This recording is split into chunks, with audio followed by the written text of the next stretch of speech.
If I could go back to 65, I would ruthlessly cut out these 5 things. If I could go back to 65, knowing what I know now after all these years, there are certain things I would stop doing without hesitation. I would not wait until I was 75 or 80 to learn these lessons. I would cut them out while I still had the energy, the health, and enough time ahead of me to enjoy the difference. And I'm not talking about some complicated retirement plan or a secret formula for living forever. I'm talking about ordinary things that quietly steal your peace, your time, your relationships, and sometimes even your happiness without you noticing. I'm an old man now, and when you've lived long enough, you begin to see your life differently. You stop asking, "How much more can I get?" And you start asking, "What can I finally let go of?" That's a very different question. I remember thinking when I was younger that a good life meant building more money, more contacts, more possessions, more accomplishments, more things to be proud of. But somewhere along the way, I discovered something I wish somebody had told me earlier. Growing older is not always about adding things to your life. Sometimes the greatest improvement comes from removing the things that never belonged there in the first place. The first thing I would cut is useless relationships. And I don't mean that you should become cold or abandon people just because they are inconvenient. I mean that as you get older, you need to become honest about who actually brings meaning into your life. When I was younger, I knew so many people. I had coworkers, neighbors, business contacts, old classmates, people I would see at gatherings, people whose birthdays I remembered, people I would occasionally call. I used to think having a long list of names meant I had a rich social life. It took me many years to understand that knowing somebody's name is not the same as knowing their heart. Having hundreds of contacts doesn't mean you have hundreds of people who would sit beside you when you're sick, listen when you're afraid, or stay when life becomes difficult. As I grew older, my circle became smaller. At first, I thought something was wrong with me. Later, I realized something was finally right. I no longer needed to impress everyone. I didn't need to attend every gathering. I didn't need to keep every old connection alive just because we had once been close. There are people who belong to a chapter of your life, and there are people who belong to your heart. Those are not always the same people. I remember a man I once knew who seemed to be friends with everybody. He never missed a birthday. He attended every wedding, every funeral, every golf outing, every dinner. His phone was always ringing. Everyone knew him, and he knew everyone. Then he became seriously ill. Suddenly, his world became very quiet. He reached out to all those people he had spent decades showing up for, and only a handful came to see him. That experience changed the way I think about friendship. You don't need 500 people. You need a few people who genuinely care. Maybe it's 5, maybe it's 10, maybe it's only 2. Don't be ashamed of that. One honest conversation with someone who loves you can be worth more than 100 polite conversations with people who barely know you. So now, if someone asks me what I would do differently at 65, I say this: stop chasing the crowd. Pay attention to the people who make you feel safe, respected, understood, and loved. Give those people your time. And don't be afraid of some solitude either. Being alone and being lonely are not the same thing. Sometimes being alone is where you finally hear your own thoughts again. The second thing I would cut is endless greed. This one took me much longer to understand, because society teaches us almost the opposite. We are taught to save for tomorrow, prepare for the future, protect ourselves, accumulate more, and never feel that we have enough. And yes, financial responsibility matters. I'm not telling you to spend foolishly or ignore your future, but there comes a point when constantly saving for some distant tomorrow becomes another way of postponing your life. I've known people who spent decades saying, "We'll travel someday. We'll enjoy ourselves someday. We'll buy that thing someday. We'll visit that place someday." Then someday arrived, and their health had changed. Their spouse became ill, their knees hurt, Their energy disappeared. Suddenly, the money was still sitting in the bank, but the opportunity to use it had become much smaller. I learned this lesson painfully myself. There were things I wanted to do when I was younger, but I kept telling myself there would always be time. That's one of the most dangerous sentences you can say after 60. There will always be time. There might not be. None of us knows how many mornings are waiting for us. So, if you've spent your whole life being responsible, don't feel guilty about using some of what you've earned to make beautiful memories. Take the trip if your body allows it. Invite your family to dinner. Learn the hobby you've been putting off. Buy the comfortable chair you've wanted. Sit somewhere beautiful and watch the sunset. Give something meaningful to somebody you love. Money is useful when it supports your life, but money sitting untouched forever cannot hug your grandchildren, cannot take a walk with your spouse, and cannot create a memory for you. At our age, time becomes more valuable than almost anything money can buy. And there is another side to this lesson that I want you to remember. Don't let greed make you reckless. When you retire, you may suddenly have more savings and more free time, and unfortunately, there are people who will notice that. I have seen older people lose money because someone promised them an investment that sounded too good to be true. When we're afraid of running out of money, we can become desperate to make more of it. That's when bad decisions happen. Protect what you have. Don't let anyone rush you. You don't need to become rich at 70. You need enough security to sleep peacefully and enough wisdom to enjoy the years you have. The third thing I would cut is the habit of eating whatever is easiest, simply because I'm tired, alone, or don't feel like cooking. This became more important to me as I got older, because I noticed something very simple. What I ate affected how I felt the next morning. When I was younger, I could eat a heavy meal late at night and somehow recover. At this age, my body remembers everything. Too much food makes me sluggish. Too much sugar leaves me feeling drained. Too little protein makes me feel weaker. And when I spend several days eating processed food because it is convenient, I can feel the difference in my energy. There was a period when I was spending more time alone, and my meals became careless.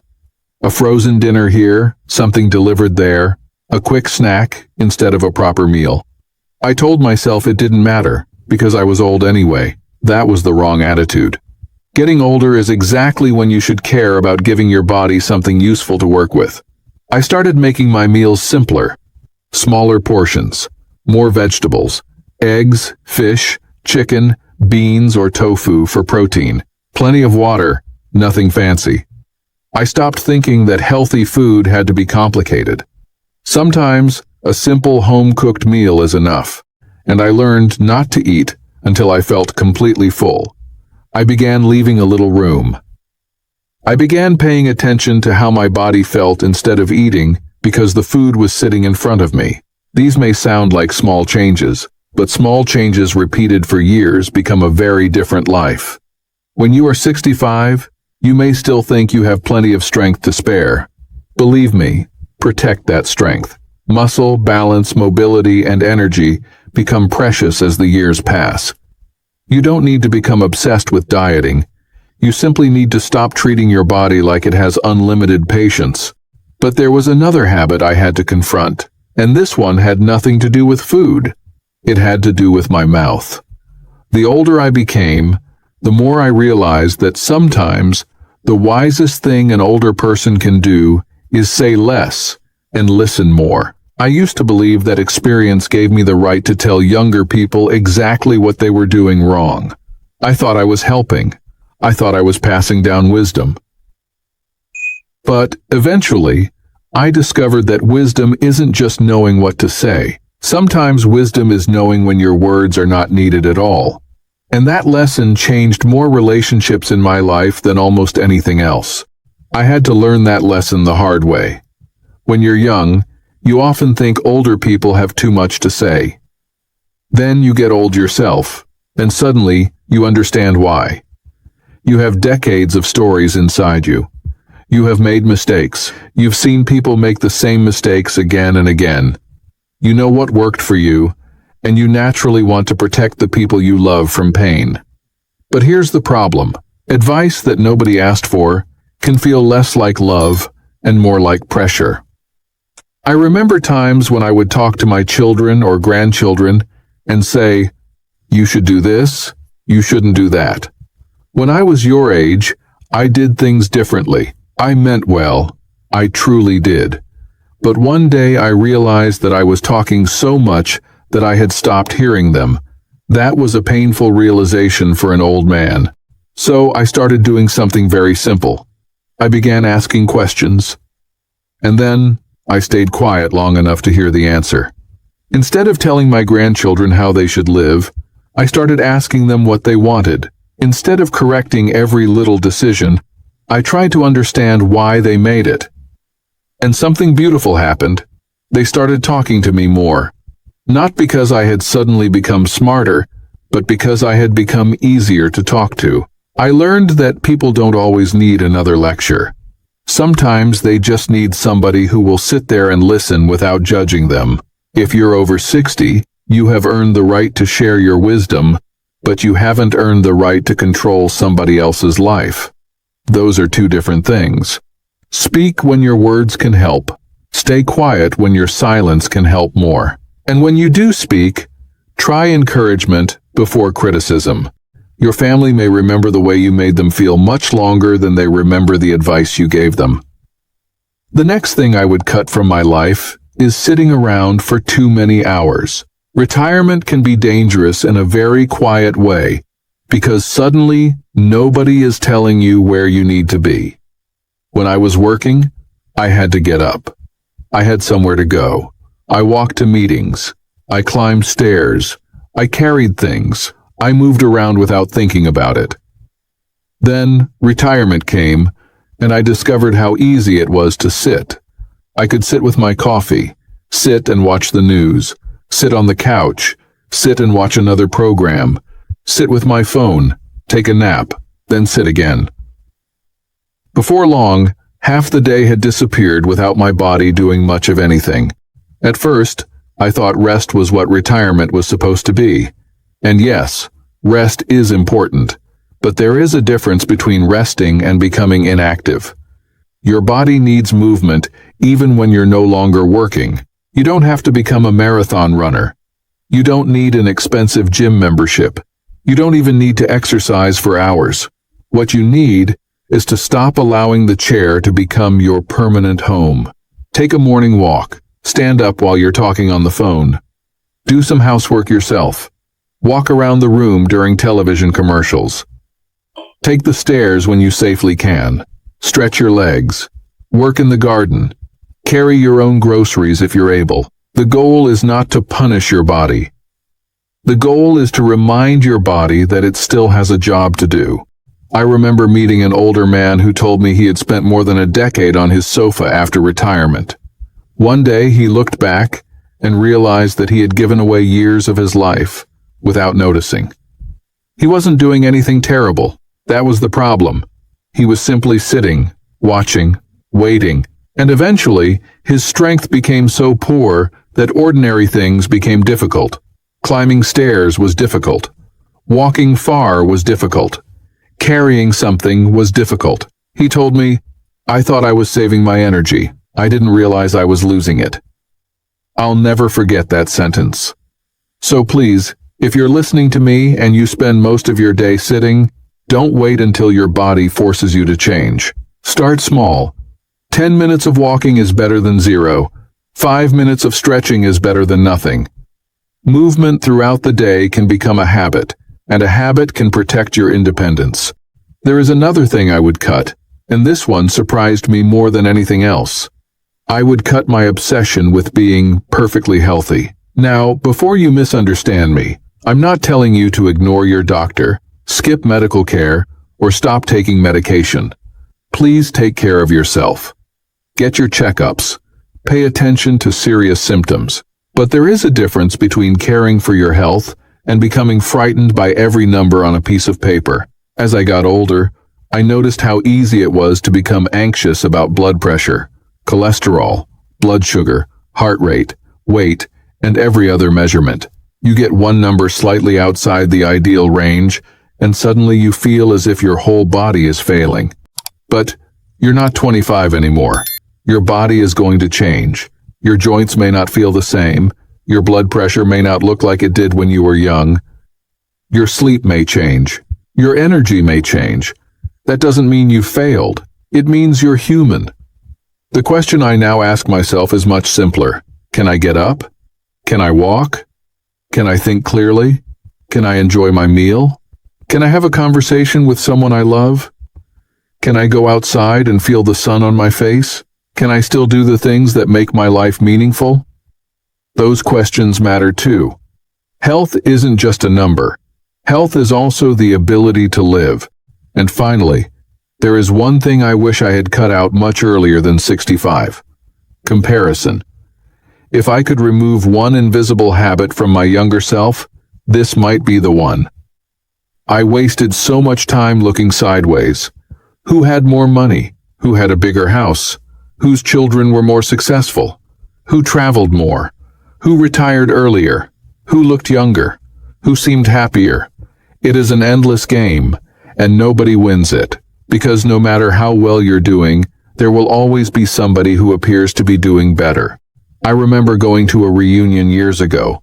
Everyone was talking about their investments, their houses, their children's careers, their vacations, their achievements. I came home feeling strangely small. Nothing terrible had happened to me that day. I was healthy. My family was healthy. I had a roof over my head. I had food on the table. People I loved were still beside me.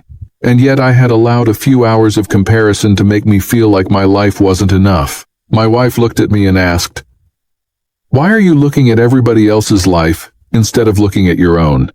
I didn't have an answer. As we get older, we should become better at recognizing what is already valuable.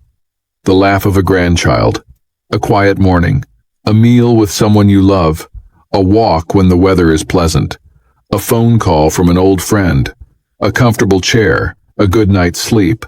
These things don't look impressive on social media, but they can become the very things you miss most when they're gone.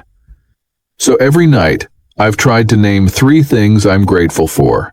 Nothing complicated. Sometimes it's simply, I had a good cup of coffee, I spoke with my daughter, I walked outside. That's enough. Gratitude doesn't mean pretending everything is perfect. It means refusing to overlook what is good, simply because something else is missing. I've also learned something from listening to older people talk about the end of life. Again and again, the regrets aren't usually about not having bought one more expensive thing.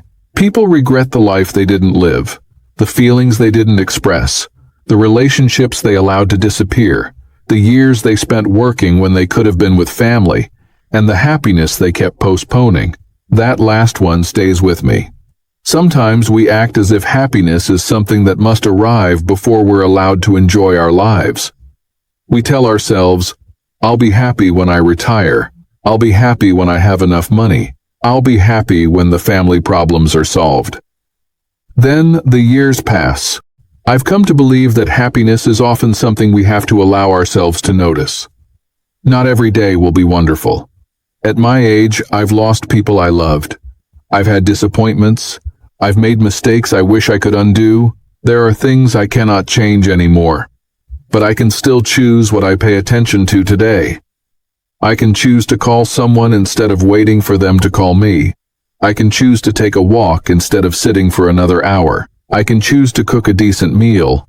I can choose to listen instead of lecture.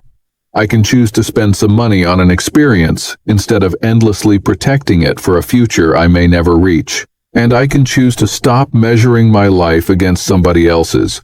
So if I could sit down with my 5-year-old self today, I wouldn't give him a long speech about how to become younger. I'd tell him to become lighter. Let go of the relationships that only drain you, and cherish the few people who truly care. Stop believing that you must accumulate forever, and start using some of what you've earned to experience life while your body can still enjoy it. Eat in a way that gives your body strength, instead of simply filling your stomach. Talk less when your words aren't needed, and listen more to the people you love. Get out of the chair and keep your body moving.